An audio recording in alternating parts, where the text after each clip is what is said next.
How's it going, guys? Max Scoville here for Destructoid. I'm here at E3 2014. It's the end of the very first day, and I just got to take a look at something that's going to make it very tricky to be excited as much about other games as I am about this particular one, The Witcher 3: The Wild Hunt. This was my favorite game I checked out last year at E3, and this year certainly hasn't made it any easier to wait until February. If you checked out the Microsoft press conference, you probably saw the amazing gameplay demo where Geralt's creeping around, shooting a griffin in the ass with crossbows, and cutting its head off, and talking to some lady.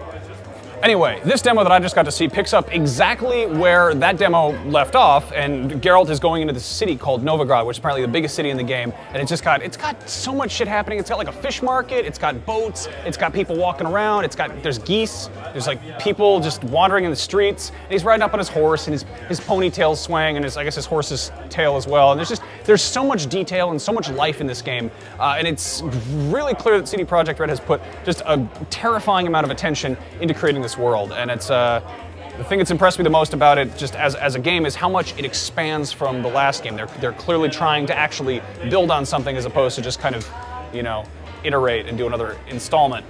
Anyway, so Geralt wanders into Novigrad, and he goes up to this guy who I guess wanted him to kill the griffin in the first place, and he puts the griffin head on the table, and he's like, "Ah, yeah, I killed your griffin. Where's that girl I'm looking for?" He's looking for this ashen-haired lady. And the guy tells him that he should go and talk to this mysterious little guy who lives in a hole. His name's Johnny. He's kind of odd. It turns out this guy, Johnny, who lives in a hole, he's called a godling, and he's some sort of mysterious magic folk type of thing, but he has no voice. So he's this little boy, he lives in a hole, and can't talk. So he makes Geralt go and fight a bunch of harpies to retrieve a bottle that his voice is trapped inside. So Geralt gives a bottle back to Johnny, and Johnny opens it up and then suddenly starts talking about pooping. He really likes to talk about going poop and how he likes to go to the bathroom first thing in the morning. And he was going to the bathroom, and that's when he saw this ashen-haired lady who Geralt is trying to track down. So Geralt decides to go and talk to this woman who I guess the ashen-haired lady was going to see. He goes to talk to her, and the woman says the ashen-haired lady was trying to talk to the ladies of the wood. And Geralt's like, who the hell are they? So the lady goes inside, and there's this big tapestry that's got these kind of sexy ladies on it who are like kind of huddled over this cauldron. And this woman he's talking to kind of communes with the painting, and you find out that he's got to go on another little fetch quest. He has to go and take a ceremonial dagger and go deal with some local villagers. So he goes to see this guy, and the guy's like, we've got a problem with people wandering in the woods and getting the shit fucked up because magic's happening. So Geralt kind of wanders out and he fights a werewolf. The combat in this game is really, really cool looking. It's kind of got like a beat-em-up approach, or like a hack and slash. There's a sense of rhythm there. Like you actually have to block and you have to do different things, and a lot of stuff happens. It's not just kind of like the same few attacks kind of bouncing back and forth off each other. Geralt will decapitate people. He will cut them in half. And then, of course, there's the magic, which has greatly been improved since the last game, or the Witcher's signs. For instance, Igni, his fire spell, can now just be shot just full on. There are certain portions of the game that have, like there'll be toxic gases coming out of the ground, and if Geralt walks through that, it'll cause him damage, but if he shoots a fire spell at it, it'll cause whoever's standing in the gases a whole bunch of damage. So how does one address such a massive, sprawling, huge game? I don't know. I'm just rambling off the top of my head, and hopefully there's some video to go along with this that looks impressive and helps sell why I'm so excited. Anyway, so Geralt goes and he fights a werewolf, and he fucking stabs it in the neck, and then wolves come up, and then the villagers are like, well, actually, no, wait. He goes inside a tree, and there's a tree spirit. He has to fight the inside of a tree, and then some of those bug things from the last Witcher game come out. The what do they call it? The echidnas? No. Cicadas? No, I forget. Anyway, the big crab guys. So he fights a bunch of those, and then he kills the tree spirit, and he goes outside, and there's a guy who's like, thanks for killing the tree. Here's that thing you wanted.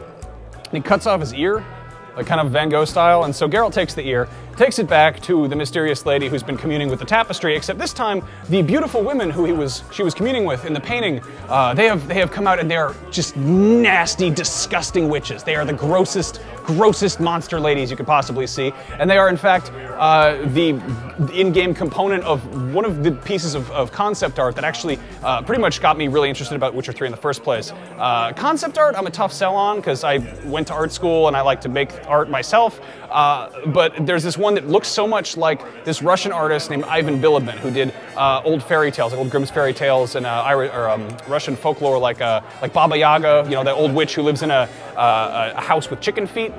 If you look at some of that artwork and then look at these witches, they look like a really scary version of that. And seeing them in-game is even more impressive. They've got like bags with orphan limbs hanging out.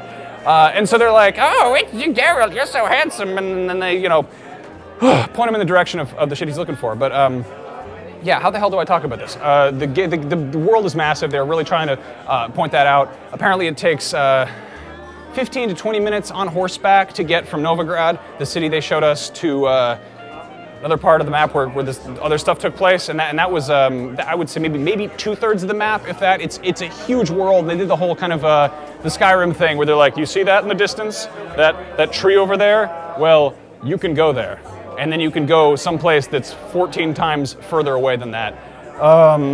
You get a crossbow. There's griffins. There's harpies. There's scary witch ladies. It seems like CD Projekt Red is really doing their homework here, and I hope this game, on the grand scale of things, is as impressive as these demos I've seen look. And I will happily sit very patiently on my hands, trying not to fidget too much, waiting for February when this finally comes out on PS4, Xbox One, and PC. So, also, if you're interested in The Witcher, I really recommend checking out the book The Last Wish. It's a series of short stories and kind of introduces you to the whole universe. There's a bunch of novels that come after that, though they're kind of a bigger undertaking. I tore through the short story collection real fast. So, you know, if you're stoked for a video game where you can cut the heads off of werewolves, read a book. Anyway, check out the rest of our videos from right here at E3. There's some other games, though they have, you know, less witches and guys who live in holes talking about poop. I'm Max Scoville. Get your games coverage on Destructoid.com. I will see you guys around.